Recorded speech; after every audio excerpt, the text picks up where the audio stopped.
So wait, they have the leases. Yes. Then why is Trump doing this? That's a good question. That's a really good question. Good afternoon, this is Nicole, the video producer with LCV, and here today we have America. America, what's your role here at LCV? Hi, America Fitzpatrick. I am the Conservation Program Director at LCV. And we're with Matthew. Hey, Matthew Davis, Vice President of Federal Policy. All right, and today we're here to talk about how the Trump administration is threatening one of the most beautiful and untouched places on Earth, the Arctic National Refuge. Thank you for taking the time to come talk about this today, because this is a bit of an urgent podcast. This is a bit of an emergency podcast. Because why? June 5th, they're going to be leasing 1 million acres of the Arctic National Wildlife Refuge to oil and gas companies. This lease sale in the Arctic was mandated by the Republicans' reconciliation bill, also known as the Big Ugly Bill, Yeah. Right. passed only with Republican support. Mm-hmm. So, for those of us who were following the sort of public outcry against public land sell-off last year around the Big Ugly Bill, it seemed as if it got pulled back, that they were not going to sell off the public lands now. But it seems like things like this are the same actions, just kind of taken from a different angle. Very much so. I would compare it to whether you are selling your house or you are opening up to have a tenant in a long-term rental. This is why we say it is the sell-off that we don't talk about, Right. right? Or it's other ways of selling out our public lands.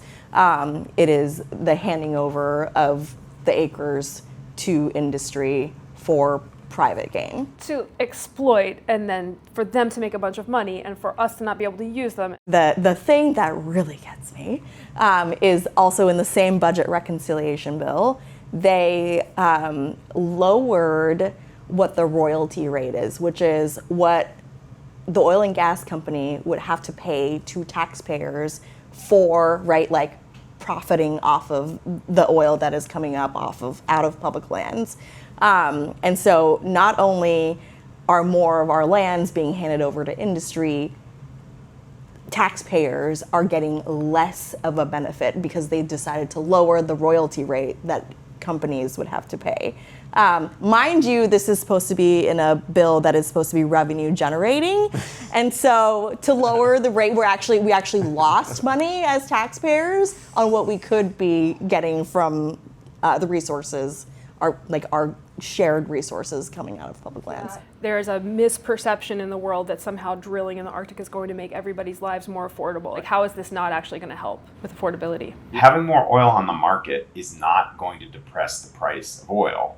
The price of oil is high in this country right now, in our country right now, only because prices are high elsewhere. It's not because there is too little oil and too much demand sending the price high in our country. It's set at that price because the oil companies know that they can get it from people. Right. The simple supply and demand It does not apply. It does not apply in this Right. situation, and that's one of the things that we have to wrap our heads around as it's a more complicated issue than just that. I mean, it would make all the sense if what is drilled here at home, right, is stays, and therefore, Yeah. but I think that is what people think is happening, and so of course, drilling more, right, you would think that drilling more would mean that the supply demand of what we learned in school, what gets drilled here, just ends up on the global market. It's not the very simple logic of, okay, well, if we drill it here and we drill more of it,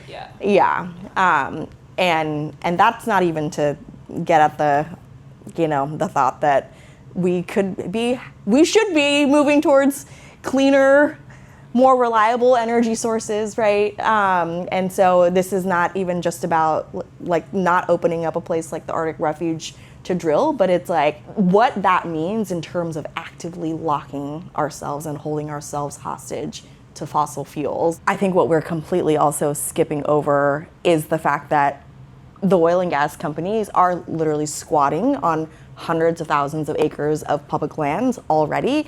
They hold these leases, right? They can get permits to drill. So if it really truly is about we don't have enough of the supply, they already have those leases in hand that they could be applying for a permit to drill on. Right. So wait, they have the leases. Yeah. Then why is Trump doing this, or why is the administration doing this? That's a good question. That's a really good question. It is about, I think, locking up more of our public lands, handing them over. Yes, it is not a direct sale, right? Not a sell-off of our public lands, but it is the other sell-off that we are not, I think, talking about enough. Even if you did believe that having more oil on the market would drive down the cost, any of the oil that would come from any of these leases is like a decade away. And it's a place that has no infrastructure. No right? infrastructure. Right. Zero infrastructure. Which is why it's incredible. And that's why it's incredible, and that's why there's, hundreds and hundreds of bird species that go only there to reproduce and have enough of a population in our continent and in 4 to 5 other continents. And it's why the porcupine caribou herd goes there to birth their young, right? Like this place is special for so many reasons, and that also makes it a terrible place to try to drill for oil, as opposed to drilling a lease that's right next to a lease that you already are drilling, where you have the infrastructure, you've got a road, The roads you've got are there, the workers, yeah. you've got all the things. It makes no sense. It makes no economic sense. But this isn't about economics. I was curious This what is it's about. about corruption. Yeah. And about doing the bidding of a few fossil fuel CEOs and billionaires who made Trump who he is. Having been there myself, it is unimaginable to think about oil and gas extraction in a place that is not only just incredibly pristine and wild, but also sacred to indigenous people in the region, especially the Gwich'in people who really rely on the natural resources there, right, that sustain them. And so it is really critical that that we are loud about how important this place is, not just for indigenous people, not just for wildlife, right, but also for our climate. These companies ought to be worried about bidding on this because the public is not with them. The public does not want to see the Arctic Refuge ruined by oil and gas drilling. It's not economical. I think it's incredibly risky. I think everyone wants to be in good standing with the public, right? It's incredibly important to brand. And so I think that to choose to drill in a place like the Arctic Refuge it can be incredibly risky. Horrible optics, horrible PR, and economic insanity. Oil and gas companies do this accounting trick around leases. And they try to say like, oh, look, we're doing better. Our economic outlook is better. Our company is better because we hold all these leases and all this untapped potential, right? And so that, I think, is the risk, right?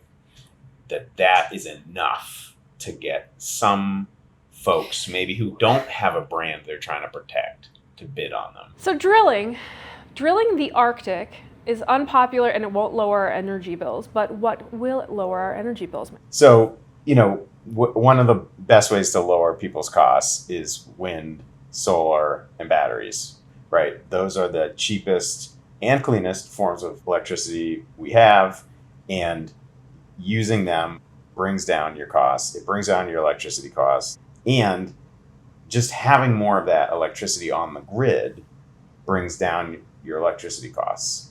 Wind and solar is generated here. It's sold. Not going to get stuck. It's straight up sold from and you. piped to you here, right? Like it comes through electricity lines that are regional. It is affordable and it's better for the environment. So having alternatives to filling your car up with gas is the best way to lower your costs of transportation. In most states, fully charging your electric vehicle at home is 1/3 the cost of filling up your car with gasoline. Mm-hmm. And so for people who are driving a lot, you immediately get to recoup any additional costs you would need to outlay for getting a new electric vehicle or a used electric vehicle. It's the best way to go, both economically and environmentally. News quiz. In his own words, what does Donald Trump not think about? everyday Americans' financial concerns?